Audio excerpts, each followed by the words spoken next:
Alhamdulillah Ahmaduhu wasta'inuhu wastaghfiruh wa na'udzu billahi min syururi anfusina wa min sayyi'ati a'malina.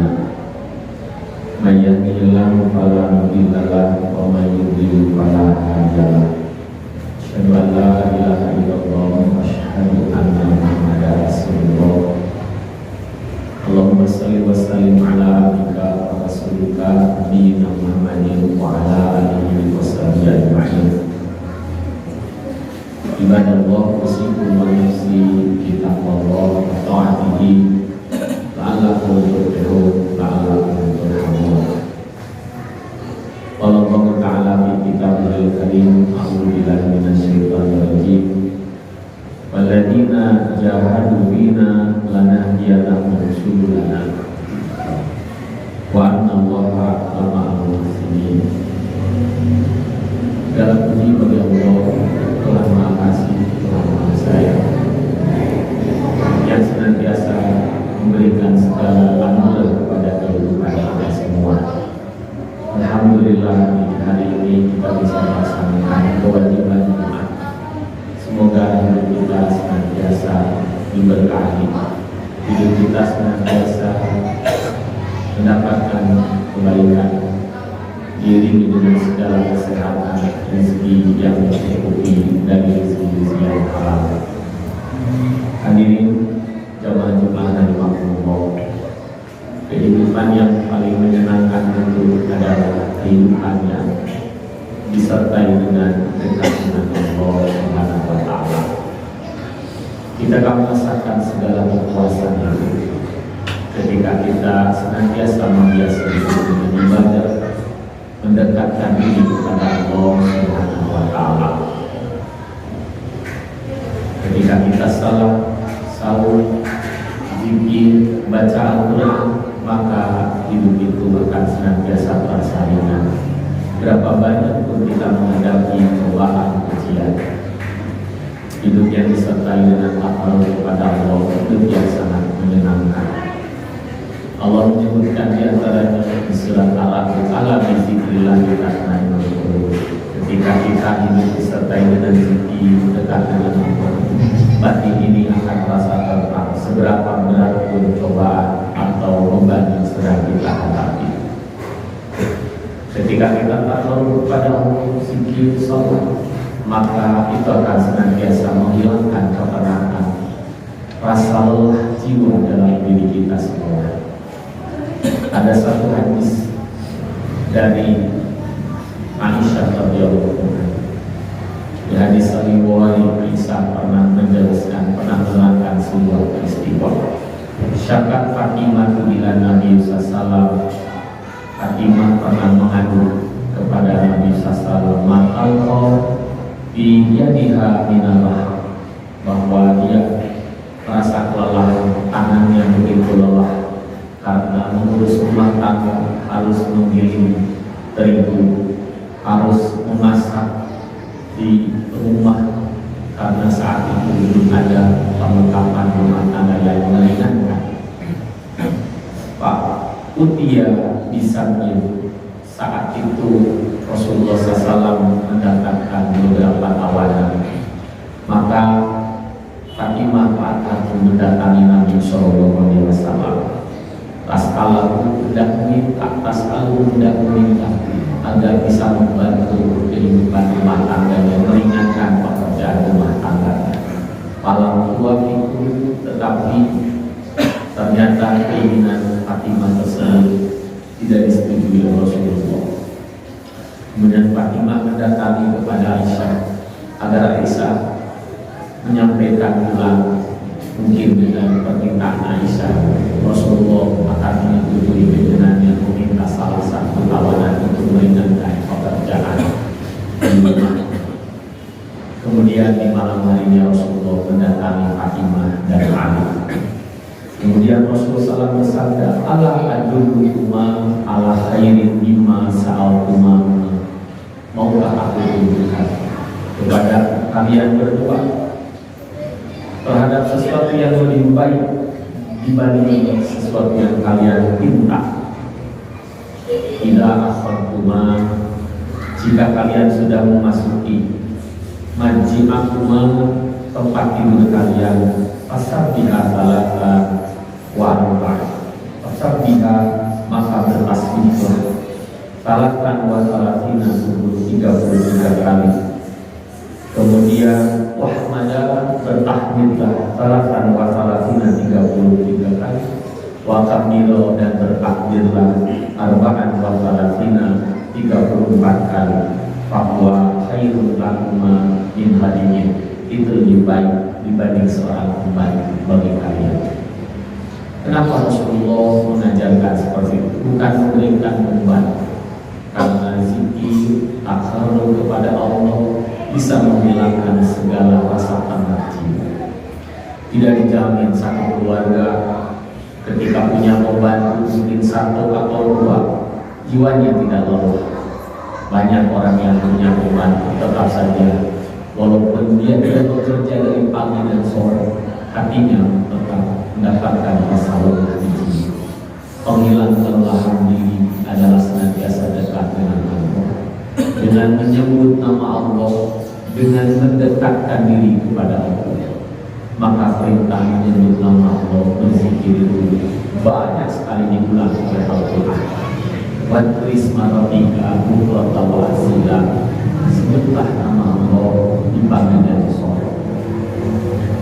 Yang banyak salah itu bukan zikirnya, tetapi kaifiahnya. Ada yang kaifiahnya berteriak dengan sistem yang keras. Pada Rasulullah menganjurkan ilwa walaan risiko. Kalian harus mengasihi diri kalian. Innahu lakaduna as-summa wal ba'ida. Kalian tidak berdoa berzikir kepada yang jauh dan yang tidak mendengar. Sesungguhnya kalian berdoa berzikir kepada Zat yang sangat dekat dan maha mendengar. Hadirin sekalian, kemudian bertakarrub kepada Allah tadi pun akan senantiasa menjadi penghilang segala kegelisahan, mengubur rasa takut. Dalam hadis dari Imam Abu Dawud, Huzaifah al-Yamani bercerita, karena Rasulullah tidak hazabahu amrun sholat. Rasulullah ketika sedang menghadapi banyak persoalan, kesulitan, kegelisahan, beliau meningkatkan sholat sunnahnya.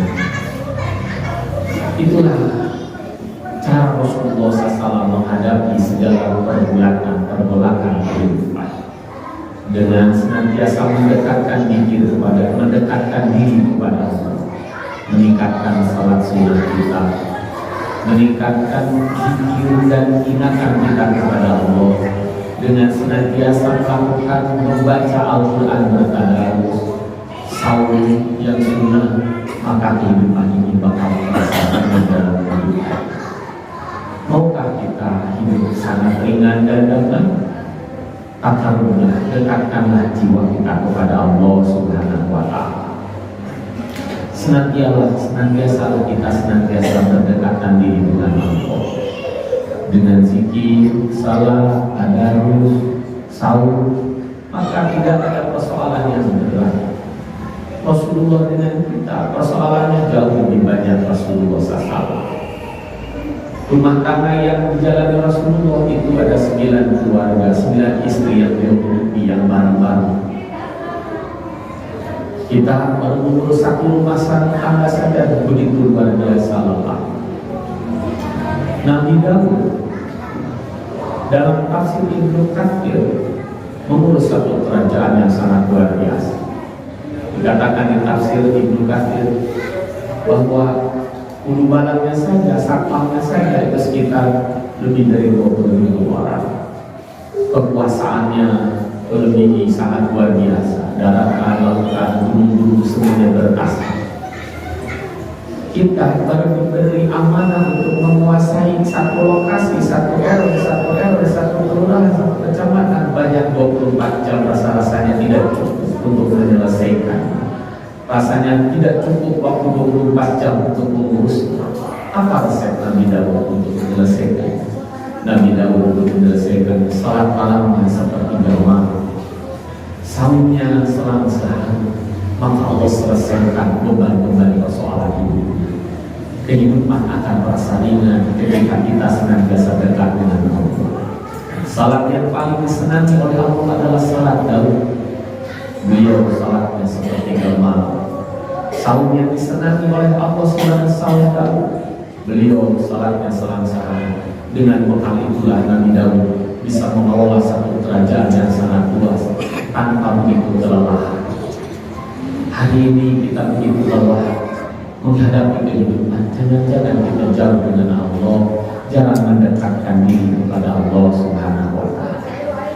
Rasulullah SAW begitu luar biasa persoalannya, tetapi begitu kenapa Allah berfirman, alam nashrah laka sadrak, kami telah memberikan jiwa yang sangat lapang, jiwa yang sangat lapang, dada yang sangat lapang, karena kita senantiasa, karena Rasulullah senantiasa dekat dengan Allah Subhanahu wa Ta'ala.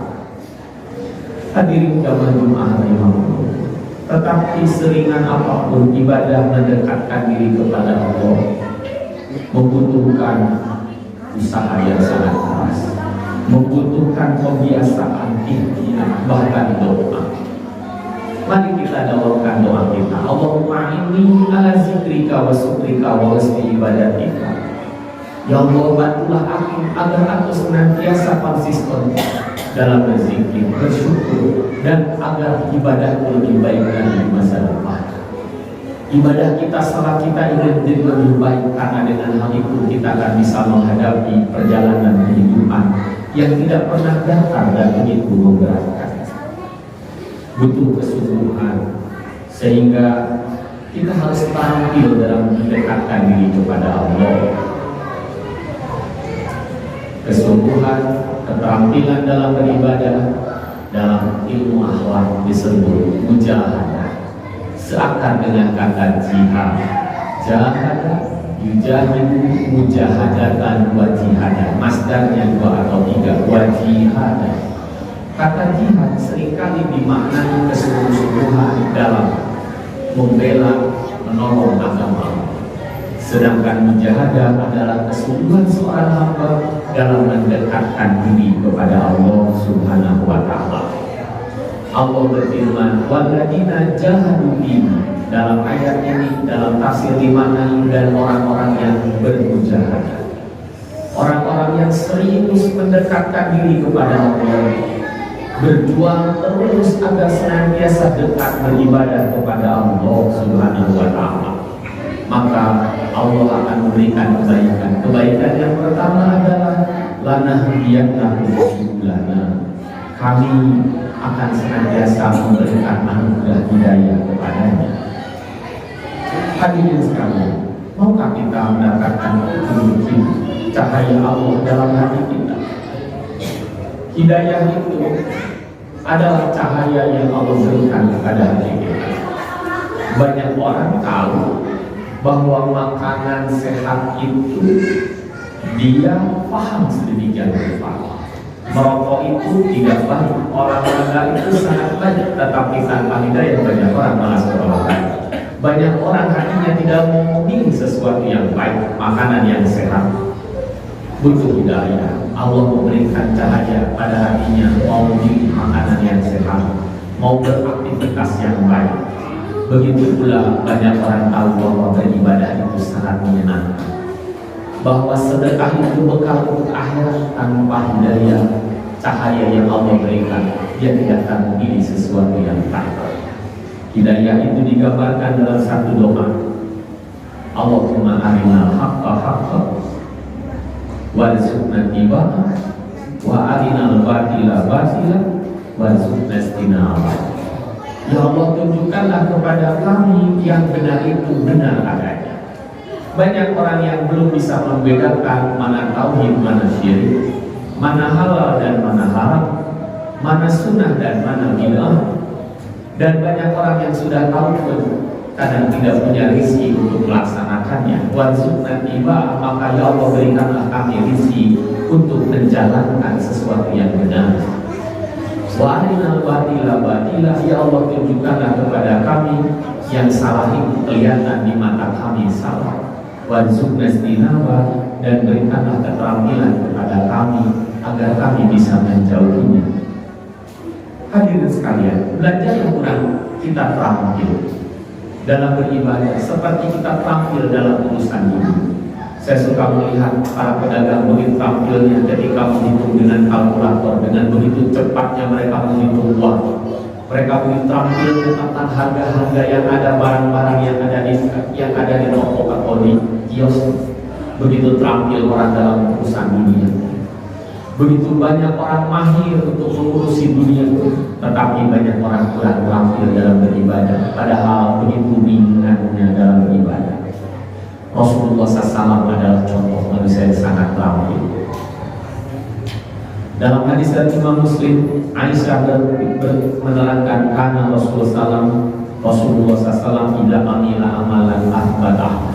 Ketika Rasulullah melakukan satu amalan ibadah yang sunnah, Rasulullah pasti konsisten, ahbadah. Rasulullah pasti dawam, tidak pernah ditinggalkan. Tidak ada hadis yang menerangkan Rasulullah sering atau bolos meninggalkan salat rawatib. Andai Rasulullah bolos salat rawatib, maka Rasulullah menggantinya. Rasulullah pernah bolos salat rawatib qabla zuhur, beliau menggantinya qabla zuhurnya setelah zuhur. Ketika Rasulullah lolos salat ba'da zuhur, beliau menggantinya dengan di waktu setelah asar. Rasulullah tanya, kenapa Rasulullah salat ba'da asar padahal tidak ada salat ba'da asar? Ini adalah salat ba'da zuhur yang tadi aku tinggalkan. Ketika Rasulullah SAW sakit atau ketiduran salat malam, kata Aisyah, maka Rasulullah sholat minan nahari, di siang harinya sholat ithnani asyrata rakatan, 12 rakaat, sholat duha yang menjadi 12 rakaat. Begitu terampil Rasulullah SAW melaksanakan ibadah-ibadah yang sunnah. Ketika orang terampil, tidak ada yang berat. Lihatlah para petani dari pagi sampai sore, mereka mencampur. Kita yang lihatnya saja betapa ngeri, dari pagi mereka mencampur. Kita lihat para pekerja bangunan, dari pagi sampai sore tiada berhenti karena malu ada yang memperhatikan sang tuan majikannya atau mandornya. Kenapa dia begitu terus-menerus buat? Karena dia sudah terampil. Hari ini jangankan untuk sholat sunnah, sholat wajib pun rasanya begitu malas karena kita belum terampil. Barakallahu fiikum.